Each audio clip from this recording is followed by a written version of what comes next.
What's up, guys? Jeff Boski here. I highly recommend you check out 9to5poker.com.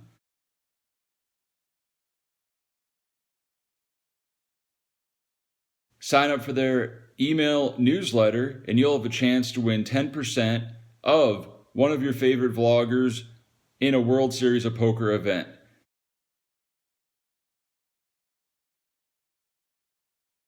Nine to 5 Poker will be putting them in, and you'll get a free sweat.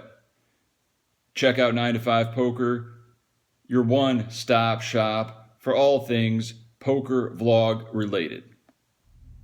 The win, $600 buy-in, $250,000 guaranteed. Probably going to be closer to a $400,000 prize pool.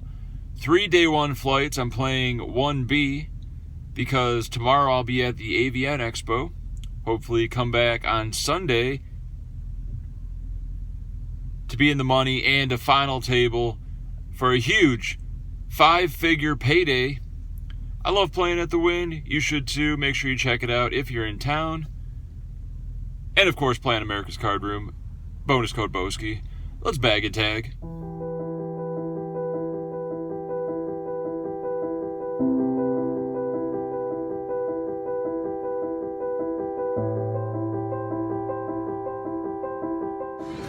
$20,000 starting stack.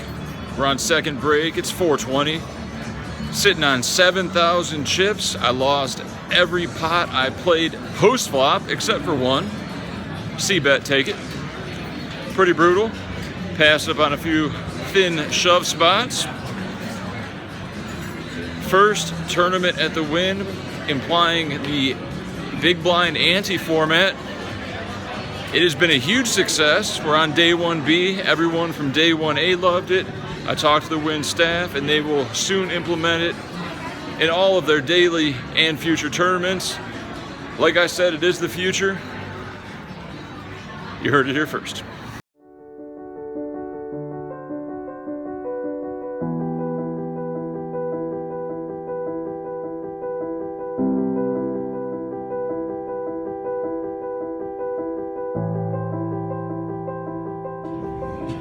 I fold for 90 minutes straight. That's right, 90 minutes of folding. From 8,000 to 4,000, even getting 2 walks to stay alive. We finally get it in with Queen Jack versus Ace 9 and King Queen. No respect. Flop a queen, turn a queen, but it's not good enough, and we're out of the Win. $600. About $420 of this buy-in will go towards the 10K to 80K challenge because I sold 25% of my action at markup. We'll do the math later.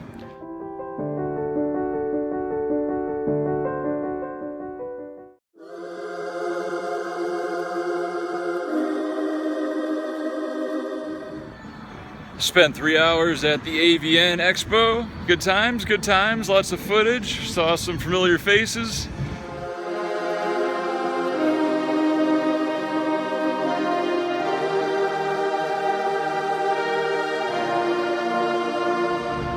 But it's time to get to work. Day 1C of the Win, $600, $250K guaranteed. We're down to fire 1 bullet today.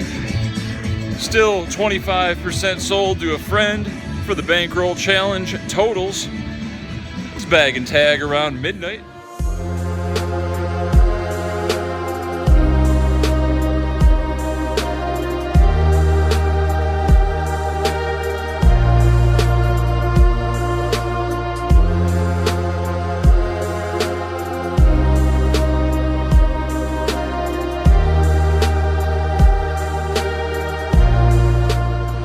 $20,000 starting stack. We have 16,000 on second break. No more re-entry. We're in for 2 bullets total. About to turn up the aggression. Be fearless. Passed on a few marginal spots, which probably would have worked. So we just got to go with our gut, and if we're wrong, that's tournament poker.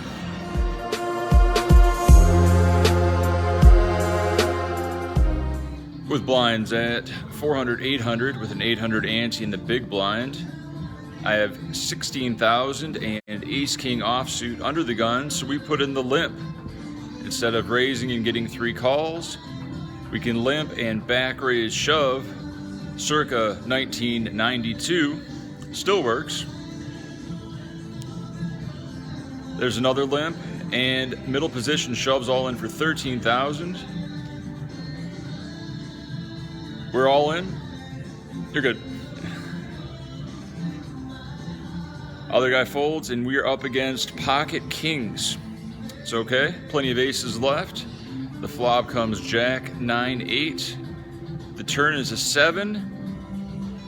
And the river is a 6. We are now down to 3,000 chips. With blinds at 400, 800. Under the gun limps. Button limps. We're in the small blind with ace king of hearts and 13,000. We make it 4,500.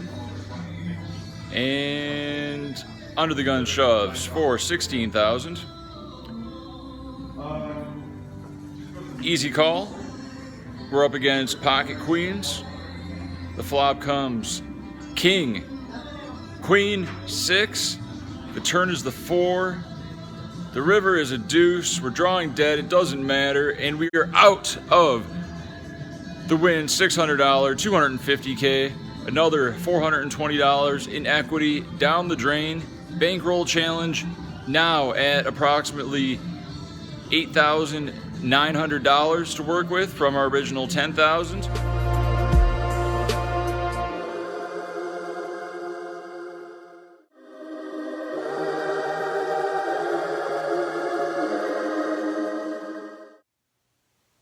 Most of you guys have been watching for over a year, and I appreciate all the support, but the truth must come out.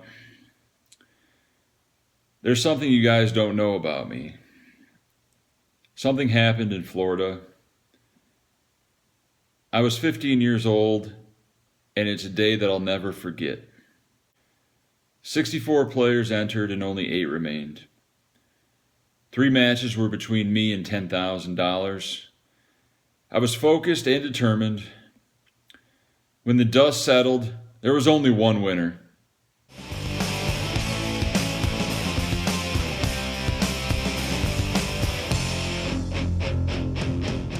That's right. I played Magic the Gathering.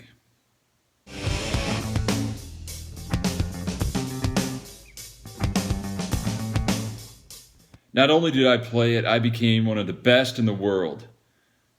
From age 13 to 17, I was feared and one of the coolest nerds in the Magic community. I was infamous in the Michigan and Ohio live Magic tournament scene, feared amongst grown-ass men that even threatened to beat me up if I was only 18 years old and they wouldn't catch a more serious charge. I was the bad boy of Magic the Gathering.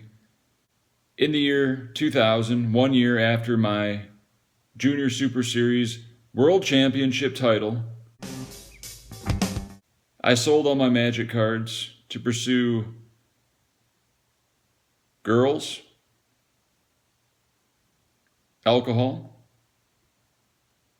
poker, and to get a vehicle. I sold a beta set near mint for $2,800. That same set today would be worth $80,000. I wrote her off for the 10th time today. Practiced all the things I would say. Pretty ridiculous, but I needed the money at the time, and I thought Magic was dying, so sometimes you just got to cut ties with something you love and move on. So I realize if you guys have lost a lot of respect for me, but that was a big part of who I was. I really excelled at it. It was a very engaging and fun hobby. Unfortunately, it's no longer part of my life, and it was a natural transition to poker. There have been a lot of famous Magic players that became poker players, such as David Williams, That's okay. Eric Froelich, I know, playing with me. Justin Bonomo, That's okay, 'cause I got no self-esteem. Oh, hey, oh. Ike Haxton, Scott Seaver, Noah Boken, just to name a few. It's important to take pride in your accomplishments, no matter how big or small they may be. If you can dedicate all your energy, time, and effort to one skill set and rise to the top, that's the ultimate goal. You can live many lifetimes without becoming a world champion. For 1 year, I was the world champion of Magic, age 18 and under. That's something they can never take away from me.